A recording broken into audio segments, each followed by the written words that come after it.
Hi students, क्या हाल चाल है? बढ़िया एकदम। तो पढ़ाई लिखाई बढ़िया चल रही होगी आपकी। ठीक है, तो ग्रेविटेशन में हम ग्रेविटेशन का पोर्शन हम कंप्लीट कर चुके हैं। ठीक है, इसके आगे अब हम चलते हैं। ग्रेविटेशन के बाद एक वर्ड आता है और वो है आर्किमिडीज प्रिंसिपल। ठीक है, तो आर्किमिडीज प्रिंसिपल को समझने के लिए कुछ कंसेप्ट समझने पड़ेंगे। बहुत सिंपल से कंसेप्ट है, कोई प्रॉब्लम नहीं आने वाली है आपको। देखो क्या है। एक तो सबसे पहले फोर्स वर्ड तो बहुत पुराना है, वो सब जानते हैं। ठीक है, फोर्स सब लोग जानते हैं। फोर्स क्या है? वही पुश और pull is known as force. एकदम सिंपल सा वर्ड है फोर्स। दूसरा एक वर्ड है और वो है थ्रस्ट। थ्रस्ट भी वास्तव में क्या है? फोर्स ही है, जो किसी भी सरफेस पर परपेंडिकुलर वर्क करेगा। Thrust is the force acting on a surface perpendicular to the surface. Surface के परपेंडिकुलर जो फोर्स वर्क कर रहा है उसे हम क्या बोल देते हैं? थ्रस्ट बोलते हैं। Third is pressure. प्रेशर क्या होता है? प्रेशर वास्तव में वर्ड है force over area. Pressure is force upon area. Pressure क्या है? Force upon area. पर यूनिट एरिया जो भी फोर्स वर्क कर रहा है उसको बोलते हैं प्रेशर। प्रेशर क्या है? पर यूनिट एरिया जो फोर्स वर्क कर रहा है उसे हम क्या बोलते हैं? प्रेशर। ऐसे बोल सकते हैं, पर यूनिट एरिया जो थ्रस्ट लग रहा है उसे हम बोलते हैं प्रेशर। क्योंकि थ्रस्ट भी क्या है? फोर्स है जो परपेंडिकुलर लगेगा। जैसे कोई सरफेस है, सरफेस पर हम फोर्स लगाएंगे। ठीक है, तो जब हम फोर्स लगाएंगे सरफेस पर, तो सरफेस पर फोर्स लगाने पर वो भी कंडीशन हो गई, परपेंडिकुलर लगाएंगे।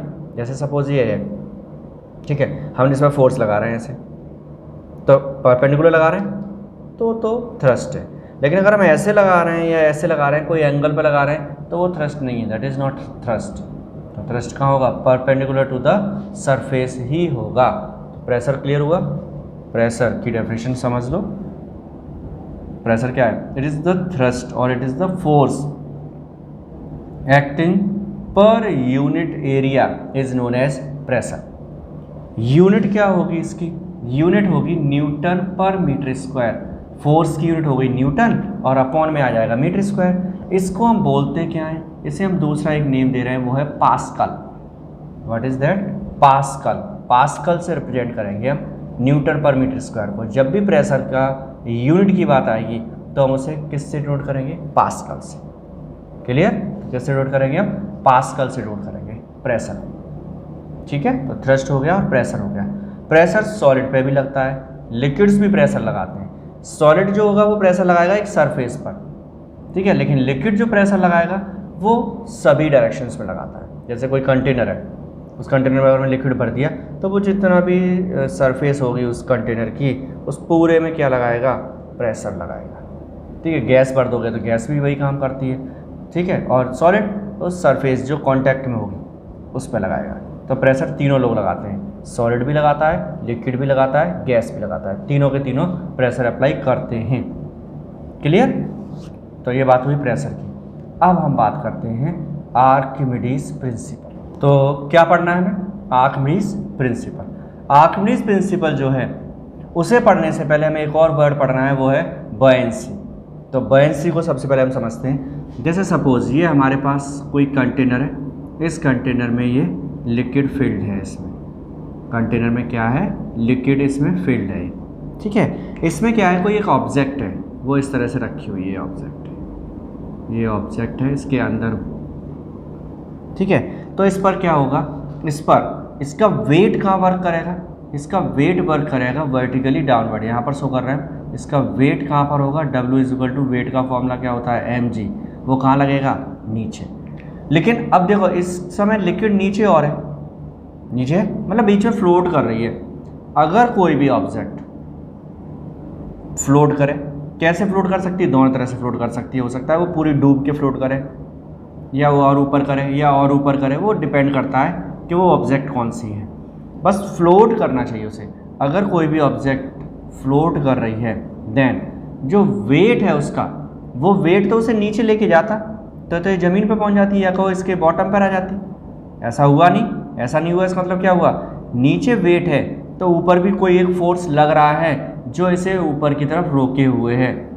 ठीक है, उसे हम बोलते हैं बॉइंट फोर्स। कौन सा फोर्स है वो? बॉइंट फोर्स है ये, बॉइंट फोर्स है ये। तो कौन सा फोर्स ऊपर लग रहा है? बॉइंट फोर्स। बॉइंट फोर्स को हम अप थ्रस्ट, थ्रस्ट तो फोर्स था, अप मतलब ऊपर की ओर, अप थ्रस्ट फोर्स भी बोलते हैं। तो कहीं कहीं वर्ड अप थ्रस्ट फोर्स भी मिलेगा। तो बॉइंट फोर्स एक तरह से अप थ्रस्ट फोर्स भी बोल सकते हैं उसे, ठीक है। तो बॉइंट फोर्स को और क्या बोल सकते हैं? अप थ्रस्ट फोर्स भी बोल सकते हैं बॉइंट फोर्स को। तो buoyant force is also known as up thrust force. अब वेट कहाँ है? नीचे। बॉइंट फोर्स कहाँ है? ऊपर। जब ये दोनों आपस में इक्वल हो जाएंगे उस कंडीशन में ये बॉडी फ्लोट करना स्टार्ट कर देती है। और इस फिनोमेना को, जो बॉइंट फोर्स लगने का फिनोमेना है, उसे क्या बोलते हैं? बॉयंसी। क्लियर हो गया? वेट नीचे, बॉइंट फोर्स ऊपर, दोनों इक्वल होंगे, बॉडी फ्लोट करेगी। अगर वेट ज़्यादा हुआ body sink, body will sink, body डूब जाएगी, ठीक है। अगर बॉइंट फोर्स ज़्यादा हुआ, वेट कम हुआ, तो वो जब तक ऊपर आएगी जब तक कि वो बैलेंस न कर दे। इसीलिए हर ऑब्जेक्ट अलग अलग प्रोसेस से फ्लोट करती है। समझ में आ गई होगी बात? बॉयंसी की बात समझ में हो गई। अब बात करते हैं आर्किमिडीज प्रिंसिपल की। आर्किमिडीज ने वास्तव में यही बताया है, आर्किमिडीज ने यही कहा कि अगर कोई भी ऑब्जेक्ट किसी लिक्विड में हम उसे रखते हैं तो वो फ्लोट करेगी। कब फ्लोट करेगी? When buoyant force is equal to weight. अब ये कैसे पता लगा बॉइंट फोर्स कितना है? तो उसके लिए एक और बात बताई आर्किमिडीज ने, वो भी समझ लेते हैं। क्या है कि कोई भी बॉडी, देखना समझना, इसी को ही समझना। अभी इसमें है, जब हमने इसे वाटर ही सपोज कर लो, वाटर यहाँ तक फिल कर दिया था हमने, तो वाटर यहाँ तक फिल कर दिया। इसे जब ऑब्जेक्ट लेके आएंगे तो इतना स्पेस जो था वो अब इस ऑब्जेक्ट ने घेर लिया, तो इतने स्पेस का जो वाटर था वो डिस्प्लेस हो गया। इतना जो लिक्विड था इसके अंदर वो क्या हो गया? डिस्प्लेस, क्योंकि ये जगह बना ली अपनी, इसने जगह बनाई।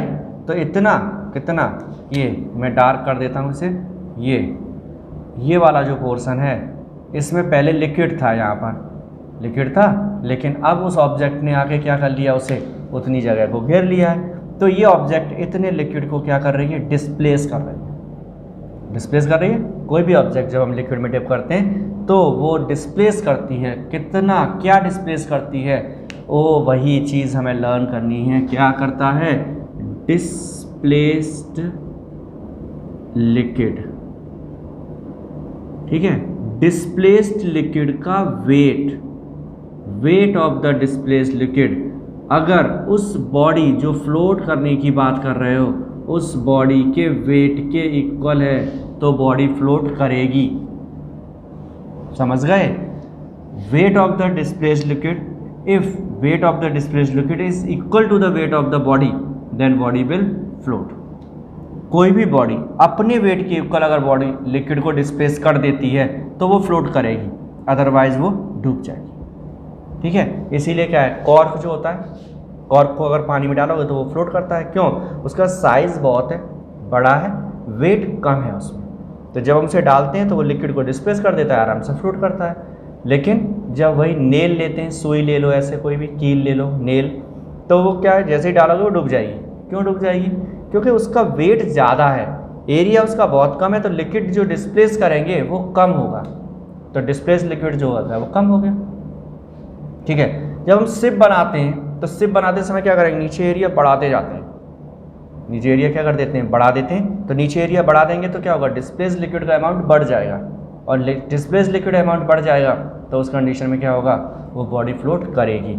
एक एक्सपेरिमेंट करके सोचो, माइंड में सोचना, ठीक है। अगर हम ऐसे सोचें कि हमारे पास ये कोई बोट है, इसमें लिक्विड जो है वो यहाँ तक फिल्ड है, इसकी लेवल जो है पानी में जब बोट फ्लोट करती है तो उस कंडीशन में ये सपोज यहाँ तक है, यहाँ तक, ठीक है। अब क्या हुआ?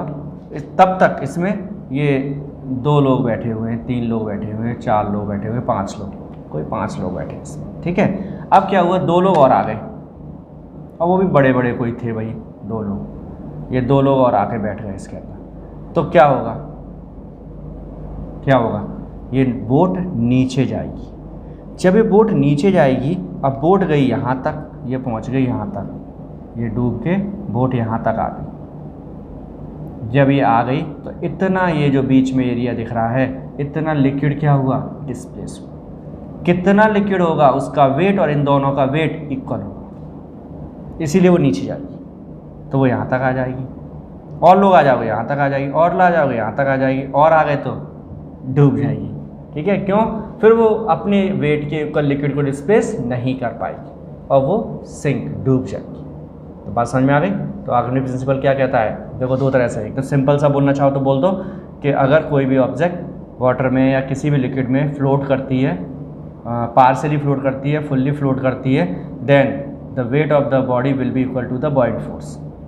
ठीक है, या अगर चाहो तो थोड़ा सा एक्स्ट्रा बोल दो, क्या बोल सकते हैं हम कि अगर कोई भी बॉडी फ्लोट करती है तो फ्लोटिंग कंडीशन ये बोलती है, क्या बोलती है फ्लोटिंग कंडीशन, कि weight of the displaced liquid will be equal to the weight of the body. ठीक है, वेट से एक बात और याद आती है और वो है डेंसिटी। क्या है? डेंसिटी। डेंसिटी क्या है? What is density?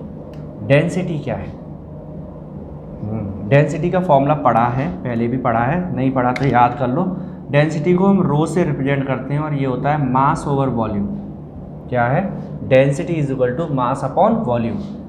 डेंसिटी ज़्यादा होगी, जिसकी डेंसिटी ज़्यादा होगी वो कम वॉल्यूम में वेट ज़्यादा होगा उसका।